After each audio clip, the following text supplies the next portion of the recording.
Good morning, Chris and 8 p.m. here.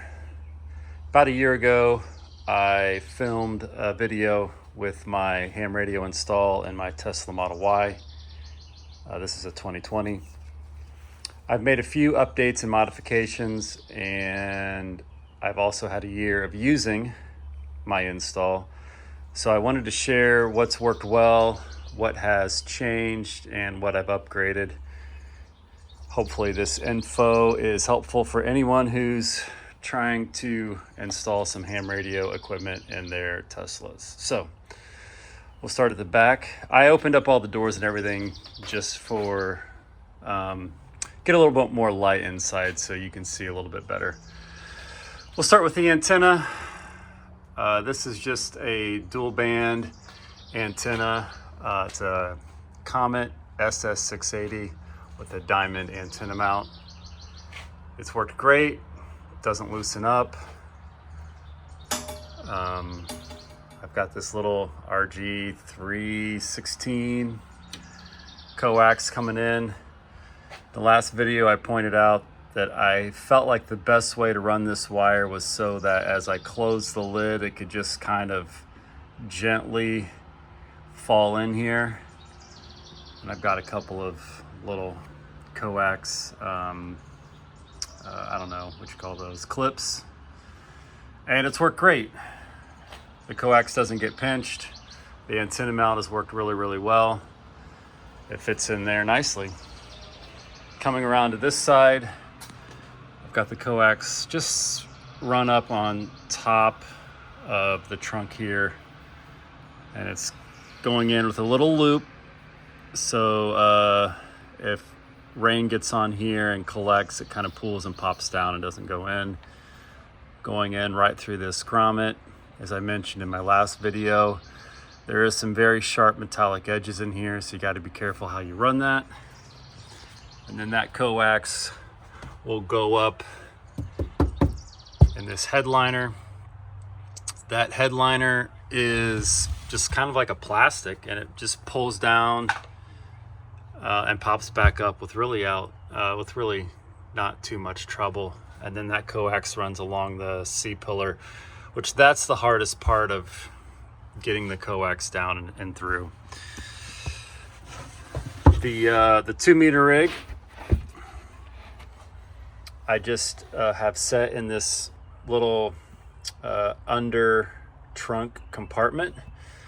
It's my ICOM 880. Any dual band rig would do. You could throw an HF rig back in here. So this is obviously just the remote base. Got the power poles on the power lead, and I think that's helpful because then I can daisy chain, add in other stuff back here if I want. And then obviously the mic cable, the speaker cable, the head unit control cable, and the power lead are all going down and through there. I did have to kind of cut a hole with a knife and enlarge it to get through that section of the carpet.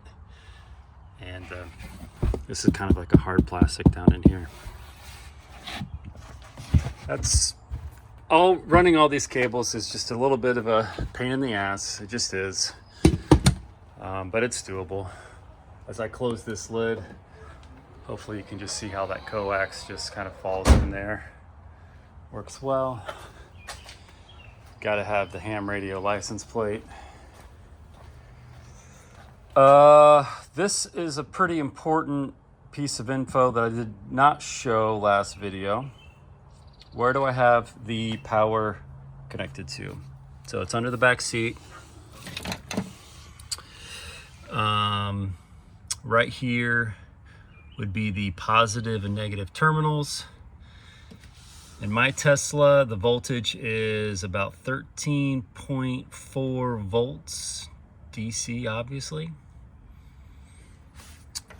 The main power lead I've got choked off, and then I needed to split it actually. I've got a power lead going to the trunk for the mobile, the 2-meter 440 mobile. And then I have one going to the front, which is an addition. So everything I've showed you so far is stuff I had in the last video, but I added another power lead to go up front, and I just decided to make this little power pole splitter, and it just works great. I will say, if you do not use the right size ring connectors to connect here, it will probably show a little bit of resistance, and the Tesla computer senses that and reads that and will throw it as an error. So if after you install this you start seeing some sort of a voltage error on your Tesla, it's probably because your ring terminals weren't sized properly, or you tried to jerry rig something in there. All of those wires from the trunk and under that back seat just go right through here, and then I tucked them all in, and I just went through this little natural split in the carpet under the passenger seat, and then from there it goes under the carpet. And when you take this big carpet covered piece of plastic off, it'll pop out. You'll see a huge cavernous hole there, which you can use to start kind of getting your wires connected up. All of the lines I've run are about 12 foot long.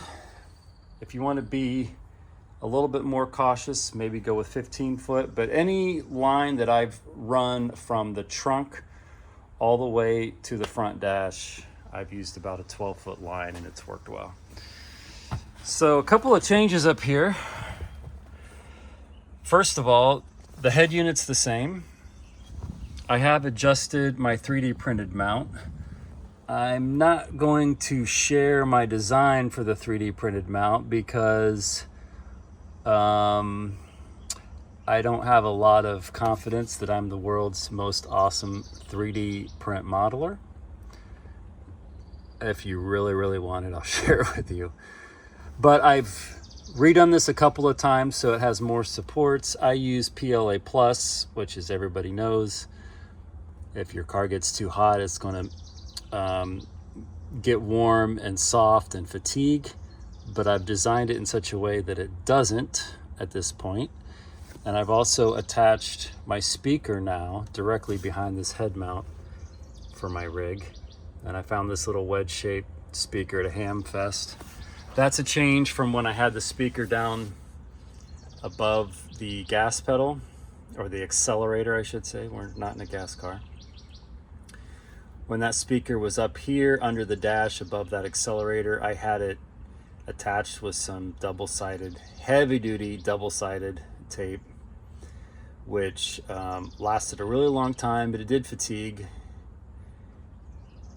Wasn't the best.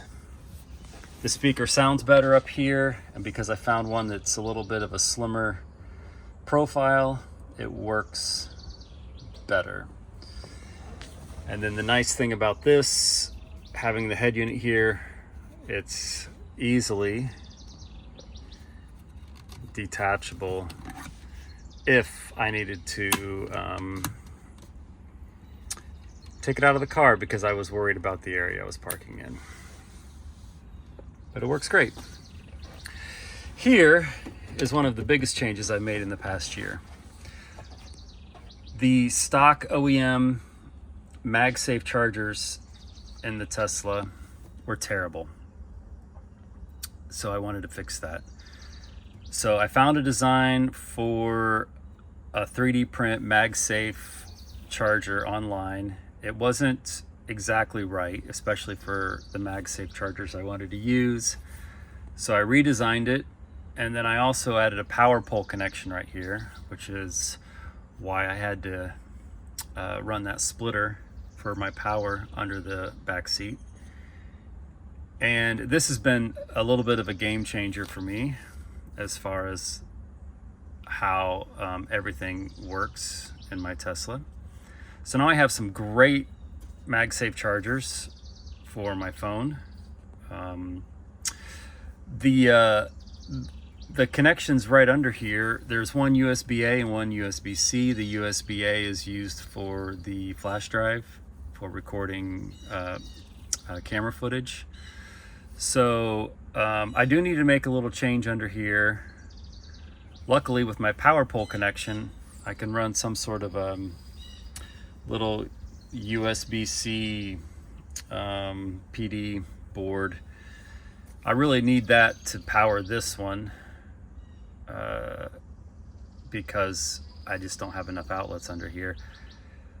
But right now I just have this, the USB-C for this just kind of threaded back, and it's plugged in back here right now, which is fine. But I will adjust that in the future. That's the one last thing I need to do. But with running a power cable up here,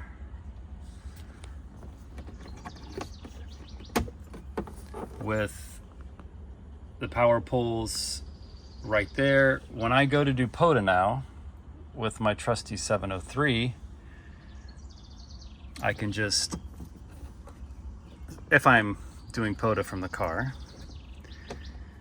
I can just plug it in right there. And I've got a nice 13.4 volts, as you can see. And it's just a really clean way to get power to my rig.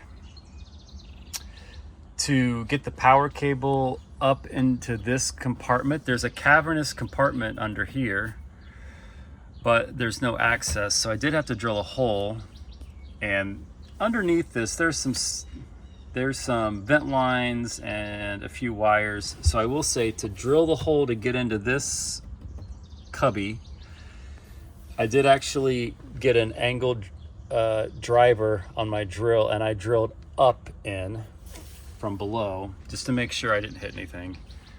And it was easy, there's plenty of room. But I'm really happy with this. So that's about it. I can't think of anything else really to share. I don't have any RFI issues. I mean, I do have some chokes on the power lead. I do keep chokes on my coax for HF, but I really don't have any RFI issues. Don't have to worry about any current drain or anything. That's just not an issue with how the Tesla's set up. Last thing I'll add is the power that I've accessed from the back seat. It actually is, from what I've been told by a Tesla mechanic, that's where they will tap in for any commercial applications for aftermarket stuff. Say, because being used as a police car, that's where they would tap in to run all their electronics. So I felt really confident that that was the right way to go. So there it is. Can't think of anything else that would be helpful to add. Hope this video was just a little bit more information, and the update on how things are working is helpful for anyone who's looking to put some ham radio gear in their Tesla. That's it. Hope you all have a great day. Thanks. 7-3.